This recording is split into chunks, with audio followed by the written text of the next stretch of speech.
Hey kids, it's Dr. Danny Roadkill. Um, I have been inundated with requests for human waste for a long time, and I've not gotten around to it. So guess what? I'm getting around to it. I'm gonna teach you. It's really not a hard song. The hardest part is the lead part. So I will teach you how to play the song. Here's the thing about the lead. A little backstory on Human Waste. When I recorded this song, when we recorded Sloppy Seconds, I didn't have a lead part worked out. We went in, we recorded the song. We had done a acoustic version. BA thought, and we monkeyed around with an electric version. I can't remember if we did it live before we recorded it or not. Anyway, so in the studio, Paul Mahern was producing this. I asked him to, I didn't have anything worked up. So I said, can you just play it back and I'll try and noodle around and figure something out. So he said, sure, I'll do that. So he's playing it back. If you notice, the lead doesn't start until about 38 seconds into the song. So while he was playing it back, I was, it's kicking along and I'm just noodling around trying to figure out something to do. So I finally hit on to something, was getting some ideas. Unbeknownst to me, he had been recording the entire thing. Like he hit the record button not long after I started messing around. When we were done, I said, okay, I think I know what I'm going to do. He said, come in here and listen to this. Played it back. I liked it. The guys liked it. So that's what's on there. What you're hearing is the very first take, first rehearsal of any lead. I even worked on that. So I can't tell you exactly what I did because it was all spontaneous. And anytime we played it after, of course, I was the only guitar player, so it's kind of hard to do those lead things. I threw them in when I could, but I never had anything worked out, as where something like Veronica is obviously a structured solo. So anyway, point being, I will show you what basically what I did and give you the ins and outs of everything. So let me get this camera worked up to where you can see the guitar, and we shall continue. And we are continuing. So the song is in E, and it's just 3 chords: E, A, B. Very simple. Why don't I play a little bit with you along with it? It's hard to get the timing on the intro down when I don't have a count in, so I will jump in when it's convenient. But I'm going to play the song and play along with it for a little bit.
Pretty basic. One thing that there's like 2 guitar tracks on here. There's there's one where I'm going,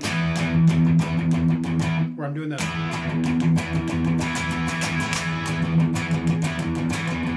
and it's the whole rhythm is like,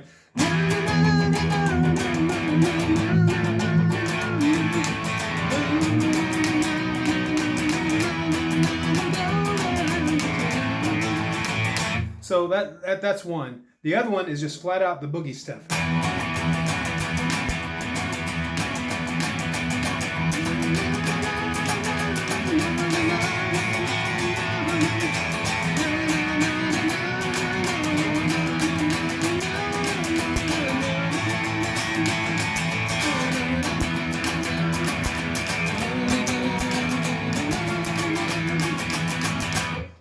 That's just simple rock and roll, man.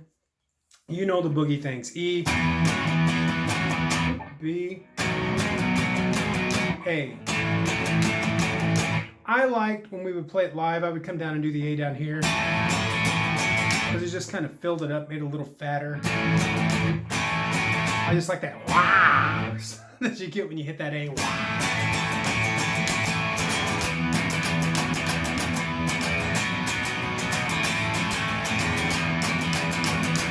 So anyway, so that's the rhythm part. You know, you can figure out the structure. I mean, it's not hard. You know, just listen to it. So what I will go over now is the leads. Like I said, it comes in at about 38 seconds. So I'm going to take this back just before they start, and I play just a tad of it. Then I'm going to monkey around while it's doing it.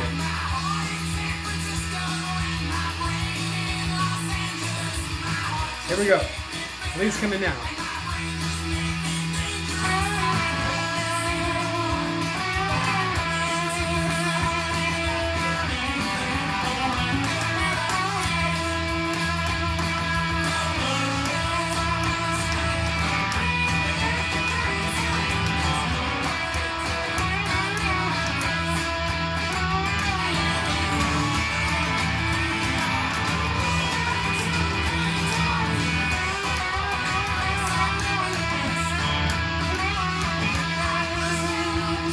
So, what I'm doing there is called I'm playing in what is in the relative minor. Key is E. I don't want to give a big theory lesson here, but the relative minor to E is C sharp minor, and you hear that in Horror of Part of Beach. C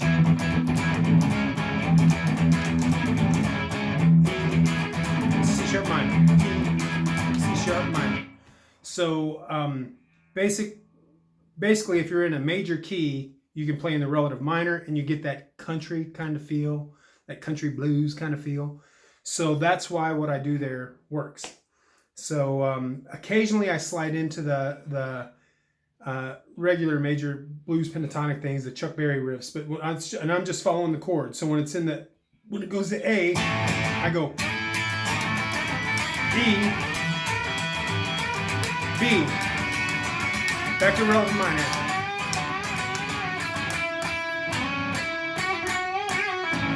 And that box, it's the same box that you use in any rock and roll song. In C sharp, you're playing at the 9th fret. It's just.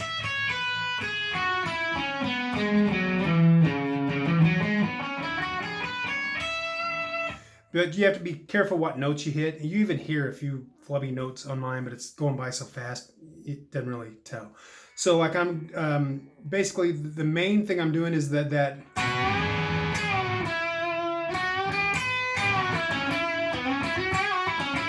I'm mainly playing around in that position, which is what I did on almost every sloppy song I played on. I did the relative minor in I Don't Want to Be a Homosexual, relative minor in I Want 'Em Dead. So I'm just following that same rule. And then I throw in occasionally the regular rock, a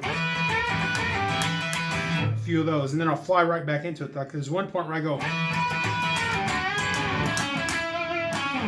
So that's all that's really going on there. Outside of that, I mean, I don't know what to tell you. So what I'm going to do is I'm just going to play some more of the song. I'm just going to noodle around while you listen. You can watch for as long as you want, and then you will see what I'm talking about.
So there you have it.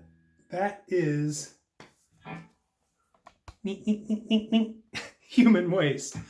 Any other questions? Let me know. I'll do my best to answer them. But basically, rock and roll song in the key of E, E, A, and B, relative minor, C sharp. Mess around with it. You'll discover a whole new world. Thanks for watching. Appreciate it. Oh, I just got up to 1,000 subscribers because of you wonderful people. And I appreciate it very much. I will try to put more content on here, but I'm old and I'm lazy. And what are you going to do? All right. See you later. What the hell?